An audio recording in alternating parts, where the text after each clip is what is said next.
अस्सलाम वालेकुम। प्रोग्राम 10 में खुश आमदीद। मैं हूँ इमरान सुल्तान। अदालतें मुतहर्रिक, इदारे मुतहर्रिक और सियासतदान तज़ब्ज़ुब का शिकार।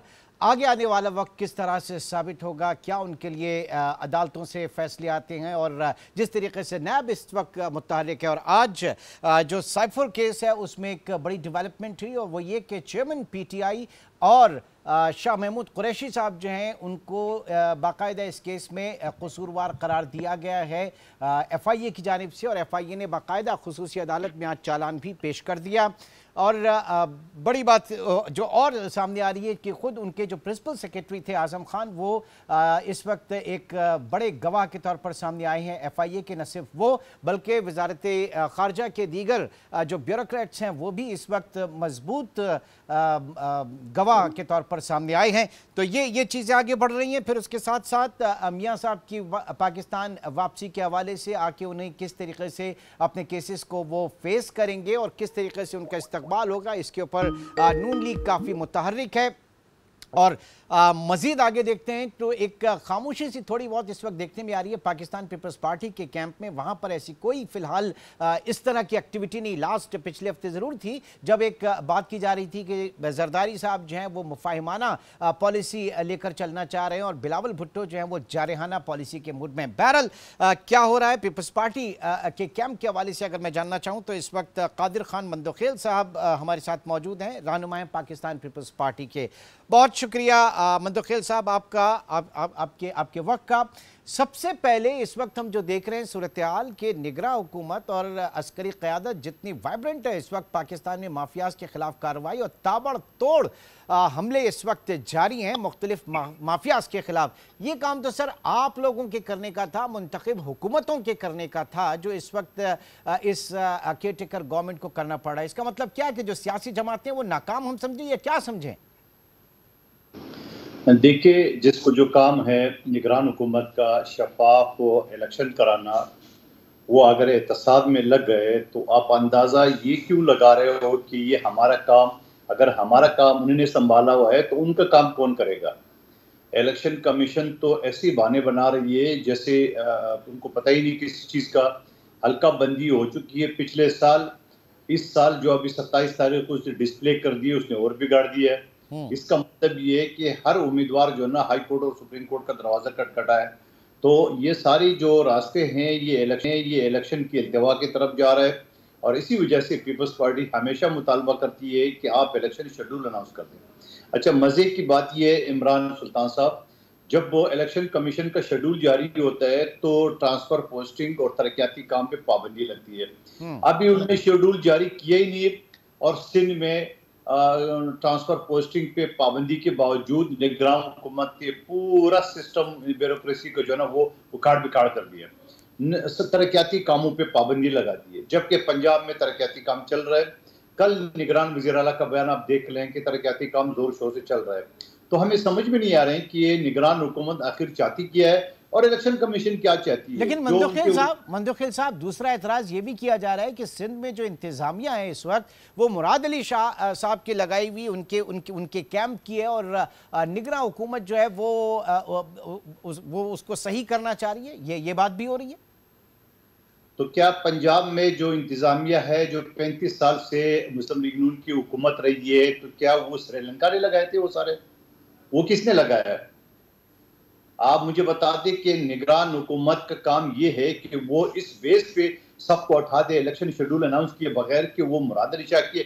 यकीनन मुराद अली शाह वज़ीर आला थे, उसकी भी कोई पसंदीदा हो सकता है मगर सबके साथ तो नहीं हो सकता है। और अगर मुराद अली शाह के पसंदीदा हो सकते हैं तो खैबर पख्तूनख्वा में, बलूचिस्तान में, पंजाब में किसी को पसंद नहीं है। तो अब ये सारी चीज़ें आप उस तरफ इशारा कर रही है कि ये निगरान जो है ना ये सिर्फ इल्तिवा का शिकार करने के लिए ये सारे हरबे इस्तेमाल करें मेरे हिसाब से। नहीं, लेकिन वो तो ये कहें, प्राइम मिनिस्टर भी ये कहते हैं कि जब इलेक्शन कमीशन कहेगा हम करा देंगे। इलेक्शन कमीशन, आप कह रहे हैं कि ज़ाहिर है कि इलेक्शन कमीशन उसको शेड्यूल अनाउंस करना चाहिए, बिल्कुल करना चाहिए। लेकिन पर्सनली जिन लोगों से, स्पेशली बिजनेस कम्युनिटी की अगर बात करें, जिस तरीके से डॉलर गिर रहा है, जिस तरीके से माफियाज के खिलाफ कार्रवाइयाँ जारी हैं, यकीन माने मंदोखेल साहब बहुत रिलैक्सड, बहुत इस वक्त इत्मीनान में है पाकिस्तान की जो बिजनेस कम्युनिटी है। आपको भी इसका फीडबैक मिल रहा होगा कि नहीं? जी, बिल्कुल हमें मिल रहा है। बिज़नेस कम्युनिटी हमेशा जमहूरी हुकूमतों की बजाय डिक्टेटर की हुकूमतों को पसंद करती है। और क्योंकि बिज़नेस कम्युनिटी जो खुद पिछले वज़ीर ख़ज़ाना का बयान है कि 33 लाख दुकानों में 2 लाख दुकान टैक्स दे रहा है। यकीनन हम ये कहते हैं कि जो बिज़नेस कम्युनिटी है, आप टैक्स उन पर बढ़ा दें, बजाय गरीब आवाम के ऊपर। आपने आपने किसानों के ऊपर किसानों को रिलीफ देने के बजाय आपने खाद की फैक्ट्री को आपने सब्सिडी दी है। तो ये सारी चीज़ें तो पीपल्स पार्टी लेकिन हमेशा कहती है। मंदोखेल साहब, ये जो होलसेलर और रिटेलर है, ये तो आप लोगों का, आपकी समेत दूसरी सियासी जमातों का पॉलिटिकल कैपिटल है। ये पार्लियामेंट के अंदर जो बैठे एग्रीकल्चर लॉबी है, ये तो आप लोगों के हैं सारे, जो इनकम टैक्स लगाने नहीं देते। इसको भी तो जरा बताइए ना। फिर सियासी जमातों को जो काम करना चाहिए वो तो किया नहीं उन्होंने। देखिए, सियासी जमातों के जो काम है हमने नहीं किए हैं, तो कोई और सियासी जमात आएगा और वो कर लेंगे। इलेक्शन और निगरान हुकूमत के क्या ताल्लुक इन चीज़ों से, नंबर एक बात। दूसरी बात ये कि अगर कोई डॉक्टर सही ऑपरेशन नहीं कर सकता है, तो उसका मतलब थोड़ी है कि आप किसी वकील को या इंजीनियर को बोले आप आके ये इलेक्शन कर ले, ये इलाज करा लें। तो सवाल ये है कि निगरान हुकूमत जो भी हरबे इस्तेमाल कर रही है, मैं ये समझ रहा हूँ कि ये सारे के सारे इलेक्शन की इल्तवा की तरफ ये रास्ते जा रहा है। और दूसरी बात, मैं सबसे ज़्यादा कसूरवार ठहरा रहा हूँ इलेक्शन कमीशन को। इलेक्शन कमीशन जब मरदमशुमारी के का बहाना बना के और वो अलका-बंदी की कर रहे हैं, तो आप मुझे बताओ, अलका-बंदी तो 19-20 आगे पीछे सिर्फ एक तादाद बढ़ना है। मिसाल मेरे हल्के के पहले थे 9.5 लाख, हाँ। अब 10.5 लाख हो गए। क्या फ़र्क पड़ता है? लेकिन आप सीटें बढ़ा और कम तो नहीं कर सकते। लेकिन यहाँ उन्हें इलेक्शन कमीशन ये कि 1 साल पहले जो अलका-बंदी की है, जिस पे हमने अपीलें दाखिल की है, जिस पे बाकायदा फैसले हुए हैं, उसको बिगाड़ के नए कर दिया है। तो उसका मतलब क्या है? आपके अपने 1 साल के बनाए हुए हल्के आप उसको बिगाड़ रहे हो। तो जिसका मतलब ये है कि 30 नवंबर को जो आप लिस्टें आवेज़ा करेंगे, मुझ समेत बहुत सारे उम्मीदवारान हाई कोर्ट और सुप्रीम कोर्ट जाएँगे। जब हाँ। जाएँगे तो यकीनन आपका इलेक्शन इल्तवा का शिकार होगा। तो ये सारी अपॉर्चुनिटी, ये बहाने क्यों आप पैदा कर रहे हो? आप खत्म करें, पुराने अलका-बंदी पे इलेक्शन करा ले, कल अनाउंस कर दे और फिर नहीं तो फिर ऐसे में 27 जैसे जिस चीज के आप बात कर रहे हैं कि लिटिगेशन में जाएंगे मामलात, इलेक्शन की ताखीर होगी, तो फिर एक जो बाइंडिंग है बाय लॉ इस वक्त मार्च के हवाले से, सेनेट के इलेक्शन के हवाले से, तो क्या आप उसके ऊपर भी कोई कार्रवाई होती देख रहे हैं? ओ भाई साहब, ये बाइंडिंग और लॉ, कानून, ये रूल सारे हमारे लिए क्या? इलेक्शन कमीशन ने कहा कोई ट्रांसफर पोस्टिंग निगरान हुकूमत के सिंध के सारे हटा दी, आपने कुछ किए? इलेक्शन कमीशन ने कहा तरक्याती काम पाबंदी लगा दी, क्यों लगा रहे? पंजाब में चल रहा है, सिंध में पाबंदी है। सीवरेज पानी के लाइनों के ऊपर पाबंदी है। बेनजीर इनकम सपोर्ट के ऊपर जो ना उनको लोगों को पैसे नहीं मिल रहे हैं। और जो यहाँ सैलाब से डूबे हुए लोग, जो सिंध हुकूमत बिलावल भुट्टो जरदारी साहब ने जो मकाना तामीर कर उसके पैसे आपने रोक लिए। यहाँ पर कानून, लॉ, आइन, ये सारी चीजें नजर नहीं आ रही है। नहीं, मैं ये पूछ रहा हूं, मैं आप ही की बात को आगे बढ़ा रहा हूं कि आप जिस तरीके से कह रहे हैं कि आपको अंदेशा है कि ये इलेक्शन को आगे बढ़ाने के मामलात हैं, तो इसमें क्या फिर जो सेनेट के इलेक्शन है वो भी इसकी जद में आएंगे? ये मैं जानना चाह रहा था। देखिए, सेनेट के इलेक्शन बिल्कुल जद में आएंगे। और मार्च में क्योंकि सेनेट के 50% अरकान मुस्तफी होने जा रहे हैं, तो वो जरूरी बात है, यहाँ आपकी सूबाई असम्बली, कौमी असम्बली होंगे तो नए 50% आएंगे।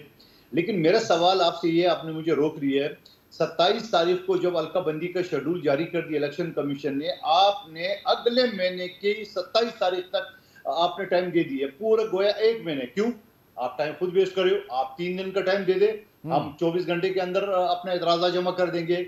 इसका मतलब ये कि आप 1 महीने का टाइम यहाँ दे रहे हो, उसके बाद जाके आप लिस्ट आवेज़ा करेंगे और उससे अगर कोई इत्तफाक नहीं हो तो फिर हाई कोर्ट, सुप्रीम कोर्ट, तो आप पता है कितना टाइम लगता है। सवाल ये है कि इलेक्शन कमीशन को इस वक्त अलका-बंदी का बहाना बनाने की क्या जरूरत है, जब आप सीटें कम ज्यादा कर नहीं सकते हो, क्योंकि असम्बली है ही नहीं है। अगर असम्बली हो तो 2/3 मेजॉरिटी चाहिए आर्टिकल 239 के तहत। मेरा सवाल ये है कि इलेक्शन कमीशन वो काम कर रही है जो कि उसके मैंडेट नहीं है। निगरान हुकूमत वो काम कर रही है जिसकी आप खुद निशानदेही करो, जिसका मैंडेट नहीं है। भाई ये आप पहले आने वाले असम्बली के ऊपर छोड़ दे, जिस पार्टी को हुकूमत आएगा उसी को उसको मौका मिलना चाहिए, चाहे उसमें पीटीआई आ जाए, पीपल्स पार्टी आ जाए, या नून लीग आ जाए, या जमीयत, या कोई भी आ तो जाए। आपकी नजर में सर, आपकी नजर में सूरत हाल कहां से सही हो सकती है? आला अदलिया की तरफ आप ले जाना चाहते हैं मामले को कि वहां से इंटरवीन हो या वहां पर लेकर जाया जाए? कहीं ना कहीं तो फिर आप लोग भी देखेंगे ना। देखिए, आला अदलिया में already Pakistan bar council, supreme court bar और पीटीआई जा चुकी है। तो मेरी आपके तवज्जुह से सुप्रीम कोर्ट के चीफ जस्टिस साहब से भी दरख्वास्त है कि आपने बहुत अच्छा काम करे हो, आप बाकी जो केसेस लगा रहे हो पुराने, ज़रा ये भी लगा दें और पूछे कि आपने खुद 2 दिन पहले बयान दिया था चीफ जस्टिस साहब ने, मोहतरम ने, कि असम्बली के बनाए हुए कवानीन को आप इनकार नहीं कर सकते हो। सबसे पहले मेरी स्पेशल कमेटी जिसने हिदायत दी है रेगुलाइजेशन के लिए, बहुत सारे अदारों ने उसको नहीं माना और बहुत सारे अदारों ने, 13 अदारों ने स्टे ली इस्लामाबाद हाई कोर्ट की, जो आइन के आर्टिकल 68 के 69 की खिलाफ वर्जी है। सवाल ये कानून के ऊपर अमल दरामद कर रहा हूँ, हर अदारा अपनी हदूद में रह के काम करेंगे तो ये मुल्क का जमहूरियत चलेगा, नहीं तो फिर आप अपना हिसाब करते रहो। लेकिन सवाल ये है कि सारी चीजें खत्म हो सकती है। आप ये अलका बंदी जो कि आपके किसी काम के नहीं है, जो कि आपने मजीद बिगाड़ दिए, मैं दोबारा रिपीट कर रहा हूँ, 1 साल पहले जो आपने खुद अपीलों के जरिए आपने सही किया उसको आपने बिगाड़ दिए। तो इसका मतलब ये कि आपकी नियत जो है ना यही है कि लोग अपीलों में चले जाए और मजीद टाइम वेस्ट हो जाए। ठीक। अच्छा, अब जाते जाते ये भी ज़रा इसके ऊपर रोशनी डालिएगा कि एक नई सियासी जमात की बाज़गश इस वक्त सुनाई दे रही है, एक स्पेस निकालने की बात हो रही है, किंग्स पार्टी की भी लोग बात कर रहे हैं। अगर ऐसा है तो क्या वाकई हमने अपने माजी से कुछ नहीं सीखा? ये हमें क्यों कह रहे हो? जो बना रहे हो उनसे पूछे। मैं एक और बात आप कह रहा हूं, मैं मुझे तो एक पॉलिटिकल, आप भी एक तज्जियाकार हैं, सियासी कारकुन भी हैं, सियासी तज्जियाकार भी हैं, तो आपके जहन में क्या है? मैं तो ये जानना चाह रहा हूं इस हवाले से। देखिए, आप मैं तो सिर्फ आपको इतना कहना चाह रहा हूँ कि ये पार्टी जो लोग बना रहा है, मिफ्ता इस्माइल, वो बुरी तरह शिकस्त पूरे पीडीएम का कैंडिडेट होते हुए मुझसे खा चुका है 2 साल पहले। शायद खाकान अब्बासी अपना सीट हार चुका है मरी से और इस्लामाबाद में सीट मिला है। मुस्तफ़ा नवाज कोकर साहब को सिंध से सेनेट का टिकट दिए, कभी जिंदगी में वो कोई एमपी एमएनए नहीं बना है। तो ऐसे लोग जो गैर मुंतखब, जो हारे हुए लोग हैं, उनके जरिए आप किंग पार्टी बना रहे हो, तो फिर अल्लाह हाफिज़ होगा किंग पार्टी का। और जिसको आप किंग बना रहे हैं वो तो आते आते अगले महीने की 21 अक्टूबर का ऐलान कर चुके हैं, तो आज क्यों नहीं है? तो मैं ये समझ रहा हूँ कि अदारों को भी इस चीज़ का ख्याल रखना चाहिए, चाहे इलेक्शन कमीशन हो, चाहे दूसरे लोग हो, चाहे चीफ जस्टिस हो, सुप्रीम कोर्ट हो, उनको भी इस चीज़ का ख्याल रखना चाहिए कि जितने जल्द से जल्द आप इलेक्शन कराएंगे, जितने इलेक्शन शफाफ कराएंगे, और ये इलेक्शन का प्रोसेस चलता रहेगा, इसमें यकीनन अच्छे बुरे जो ना वो उस रिंग में आएंगे। जो बुरे होंगे ऑटोमेटिकली निकलते रहेंगे, जो अच्छे होंगे वो अपने सर्कल में घूमते रहेंगे। तो मेरा सवाल ये है कि इन सारी चीज़ों का वाहिद हल है, आपको ना IMF छोड़ रही है, ना आलमी दुनिया छोड़ रही है इलेक्शन के बगैर। आप ये इल्तवा का ये बहाने जो आप बना रहे हो, ये आपके किसी काम के नहीं है। इलेक्शन का शेड्यूल 6 नवंबर की 90 डेज पूरे हो रहे हैं, तो 6 नवंबर से पहले आपको ये चीज करानी होगी। आप नहीं कराएंगे तो यकीनन हम एहतजाज करेंगे। ठीक है, बहुत बहुत शुक्रिया। कादिर खान मंदोखेल साहब हमारे साथ मौजूद थे, पाकिस्तान पीपल्स पार्टी की तर्जुमानी कर रहे थे, और उनका कि इस वक्त हीले बहाने तलाश किए जा रहे हैं ये टाइम को लंबा करने के लिए। जो निगरान हुकूमत है इसकी अव्वलीन जिम्मेदारी इस वक्त इंतखाबात कराना है, इलेक्शन कमीशन की इस वक्त जिम्मेदारी इंतखाबात कराना है, लेकिन चूँकि इलेक्शन शेड्यूल अनाउंस नहीं किया जा रहा, लिहाजा पाकिस्तान पीपल्स पार्टी के बहुत ज़्यादा खदशात इस पूरे जो है वो निज़ाम के ऊपर मौजूद हैं। एक छोटे से ब्रेक की कॉल, ब्रेक के बाद प्रोग्राम को मजीद आगे बढ़ाएंगे। वेलकम बैक जी। कहा जा रहा है कि पाकिस्तान में अफगान ट्रांजिट ट्रेड जो है वो हमारी मुल्क के अंदर ब्लैक इकॉनमी को फ़रोग़ देने में एक अहम किरदार अदा कर रही है। पाकिस्तान की इकॉनमी जिसको हम डॉक्यूमेंट करना चाह रहे हैं, वहाँ पर एक बहुत बड़ा नुकसान अफगान ट्रांजिट ट्रेड की वजह से हो रहा है, और पाकिस्तान की मईशत को सालाना $3 अरब का नुकसान इससे हो रहा है। क्या ऐसे अवामिल है जिसकी वजह से ये नुकसान जो है इस वक्त पहुँच रहा है, और ऐसा क्या था, ये बेसिक कॉन्सेप्ट क्या था, इसको किस तरीके से चलाया जाना था? आज इसके ऊपर हम बात करेंगे। हमारे साथ इस वक्त मौजूद हैं जनाब काजी जाहिद हुसैन साहब। आप सदर हैं Pakistan Afghanistan joint chamber of commerce के। बहुत शुक्रिया सर आपके वक्त का।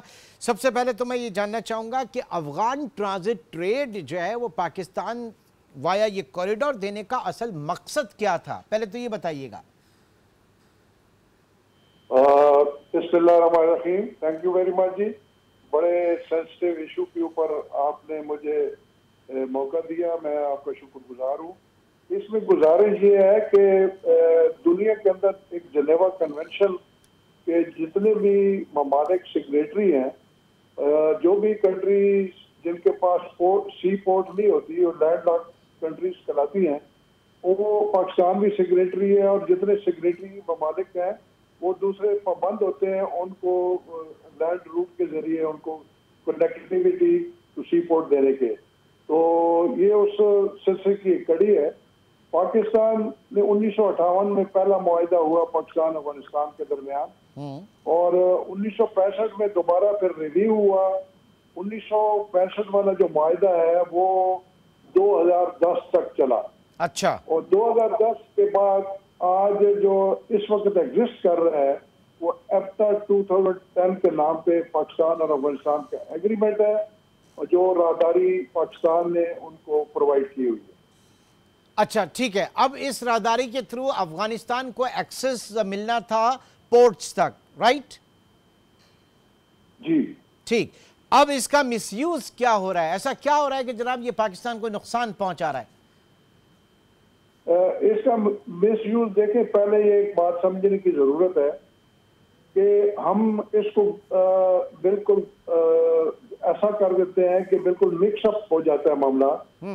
एक चीज है ट्रेड, जो लेजिटिमेट ट्रेड है, और एक होती है स्मगलिंग। अब हम जब भी अफगान ट्रांजिट का जब जिक्र आता है तो वो लोग ये समझते हैं, या कहने वाले भी ये कहते हैं कि जी ये इसमें ये अफगान ट्रांजिट जो है स्मगलिंग वाला काम है। जबकि मैं आपको अर्ज करूं कि ट्रेड अलग चीज है, स्मगलिंग अलग चीज है। दोनों को सेपरेट करके जब एड्रेस किया जाएगा या सुना जाएगा तो फिर बात समझ में आती है।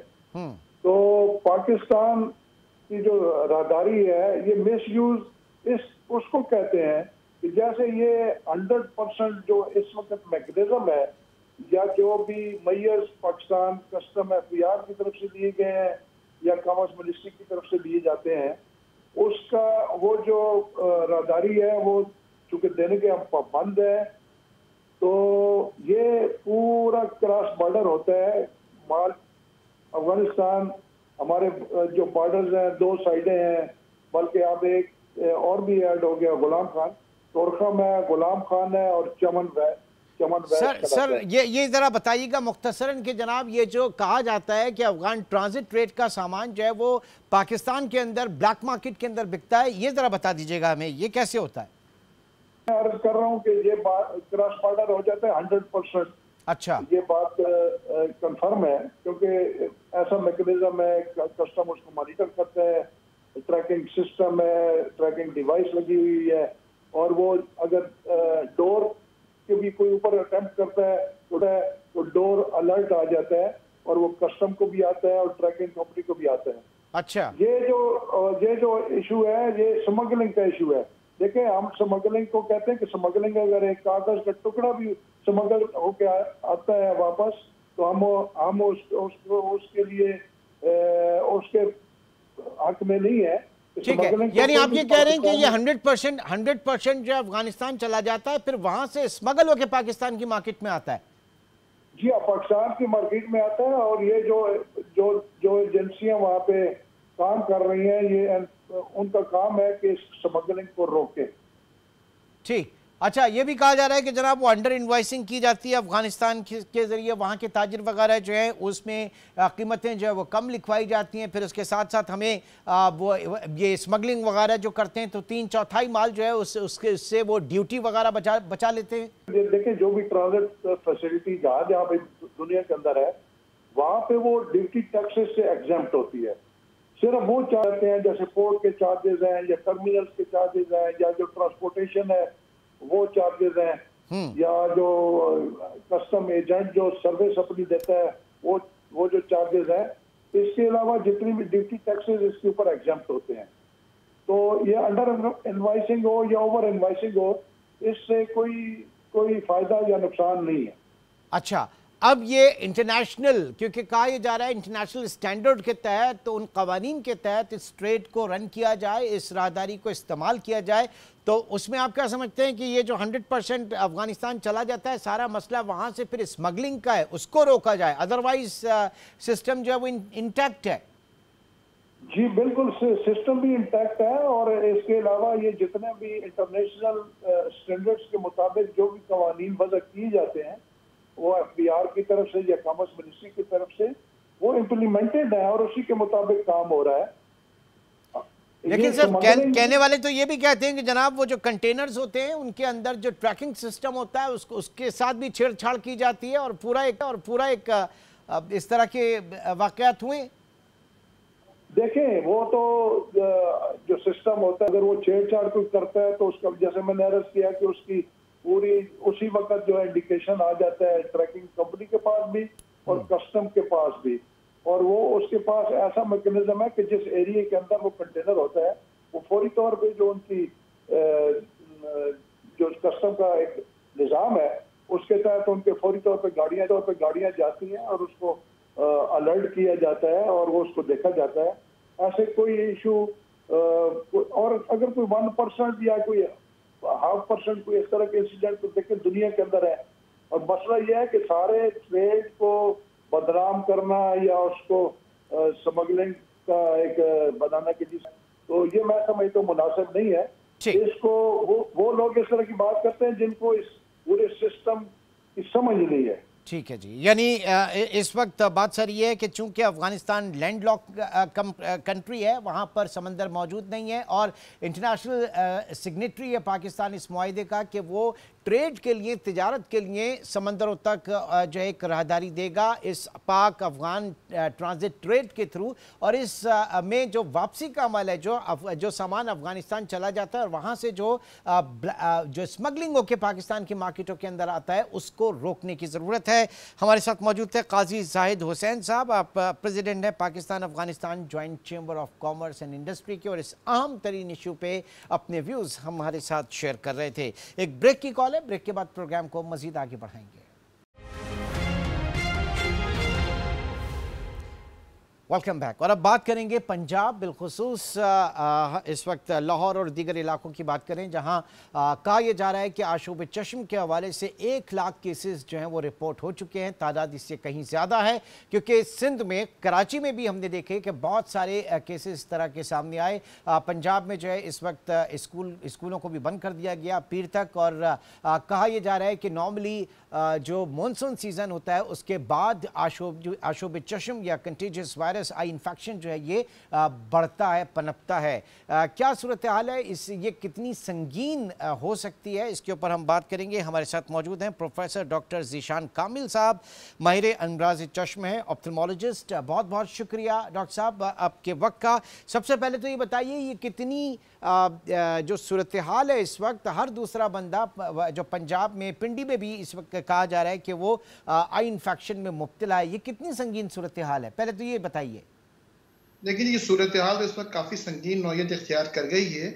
एक्चुअली वायरस कराची के इलाकों से शुरू हुआ था, फिर ये इंटीरियर सिंध में, ज़ाहिर है लोग ट्रैवल करते हैं, आपस में सोशल कांटेक्ट होता है, एक दूसरे से हैंड शेक करते हैं, हमारी रिवायत है, हम लोग आपस में हाथ मिलाते हैं ना, तो ज़ाहिर है हम सबसे पहले अपनी नाक को भी हाथ लगाते हैं, आँख को भी हाथ लगाते हैं, तो डिस्चार्ज जो आँख से निकलता है वो हमारे हाथ पे ट्रांसफ़र हो जाता है और हम फिर चलते फिरते लोगों से हाथ मिलाते हैं, इस तरह वायरस को स्प्रेड कर रहे होते हैं।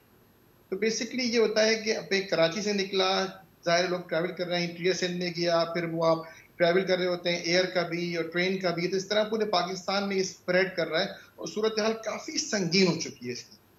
नहीं तो संगीनी जो है वो कहाँ जाके रुकती है, मुझे ये भी बताइए, क्योंकि ये एक पीरियड होता है 8-10 दिन का, उसके बाद जो है वो आंखें बेहतर होना शुरू हो जाती हैं, ये खुदा न खास्ता ये मामला और भी बढ़ सकता है अगर कोई मुतासरा शख्स है तो। देखिए बेसिकली वायरस जो है वो ये इसके अपना एक साइकिल होता है 5 से 7-8 दिन का, तो उस दौरान में ये दूसरे को ट्रांसफर भी कर सकते हैं। प्रॉब्लम कहाँ आती है जब आप इसको प्रॉपरली ट्रीट नहीं करते।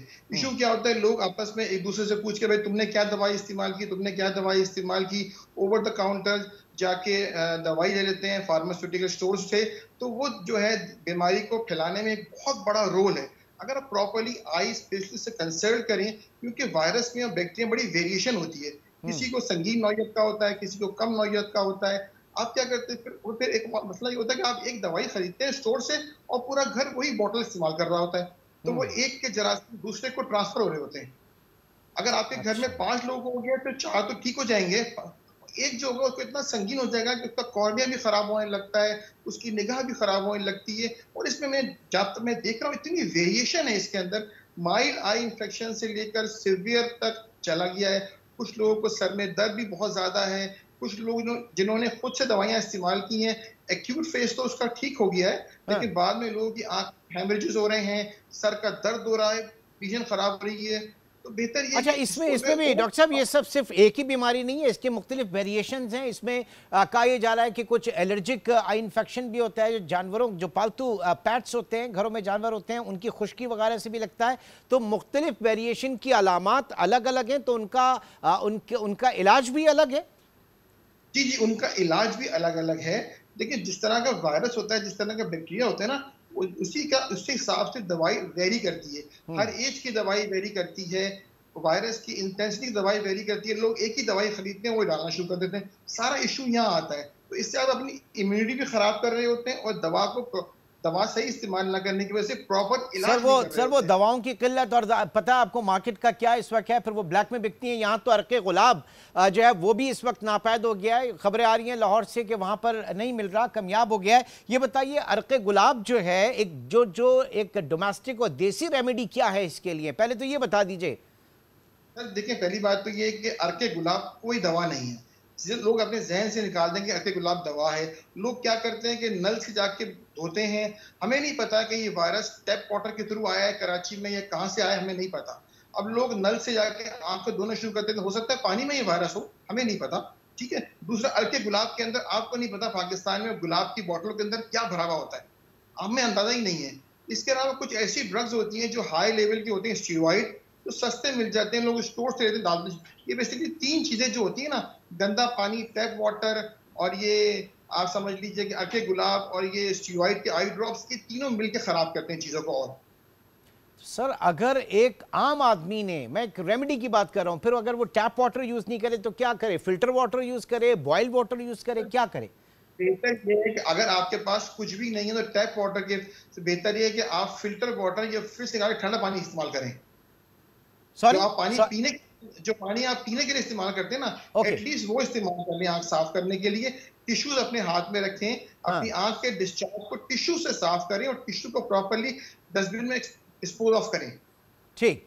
अच्छा, ये स्प्रेड क्यों हुआ इतना ज्यादा, मतलब वजह क्या? ये मानसून वेदर, इसमें क्लाइमेट का कितना अमल दखल है, थोड़ा सा इसके ऊपर भी जरा बताइएगा डॉक्टर साहब। आप ये देखें, जिस पर क्लाइमेट चेंज होता है ना, आप ये कि मानसून का सीजन है, शहर मुल्क में कई बारिशें हुई हैं, कई बारिशें नहीं हुई, मौसम तब्दील हो रहा है, गर्म मौसम में इस वक्त वैसे भी वायरस जो होता है ना, वो इंसान की आंख, नाक, कान, गले को करता है मुतासिर।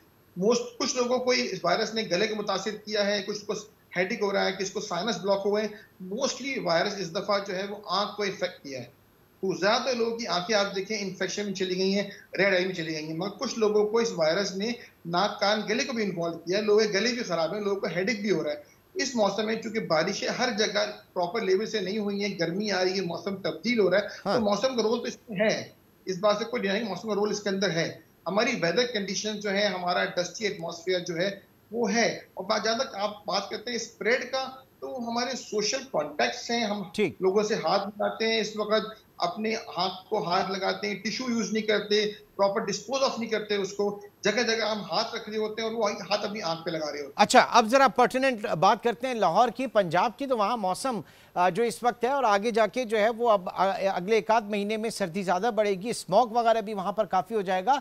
तो ये कॉम्बिनेशन इसका बड़ा लिथल देख रहे हैं आप? फिर नहीं, देखें, इंशाल्लाह ताला साइकिल इसका जाहिर है अब सिंध में, कराची में ब्रेक होना शुरू हुआ है। यहाँ जिस तरह केस पहले हुए थे, रिपोर्ट वो कम हो गए, वहाँ भी आहिस्ता आहिस्ता जाहिर है, वहाँ पंजाब में सिंध के बाद आया है, तो जाहिर है अभी थोड़ी सी इंटेंसिटी ज्यादा होगी, मौसम बेहतर होगा, हम जाएंगे सर्दी की तरफ, तो ये थोड़ा कम हो जाएगा इंशाल्लाह। ठीक है, ठीक है, आगे चल के यानी ये बेहतर हो जाएगा। बहुत बहुत शुक्रिया। इस वक्त प्रोफेसर डॉक्टर ज़ीशान कामिल साहब हमारे साथ मौजूद थे। और आशूब चश्म जो इस वक्त बहुत ज़्यादा केसेस जो हैं वो लाहौर में और पंजाब के दीगर शहरों में देखे जा रहे हैं, और जो उससे हिफाजत करनी है, जिस तरीके से जो बेसिक रेमेडी है, टैप वाटर से ना धोएं, कम से कम जो पानी आप पीते हैं, जो फिल्टर पानी पीते हैं, आप उसी से, ठंडे पानी से अपने आँखें धोएं, और जो सोशल कॉन्टैक्ट्स हैं उससे परहेज़ करें, बिल्कुल उसी तरह जिस तरह से हमने कोविड के दिनों में किया था, कोरोना वायरस के दिनों में किया था। थोड़ी सी एहतियात यहाँ पर भी लाजमी है।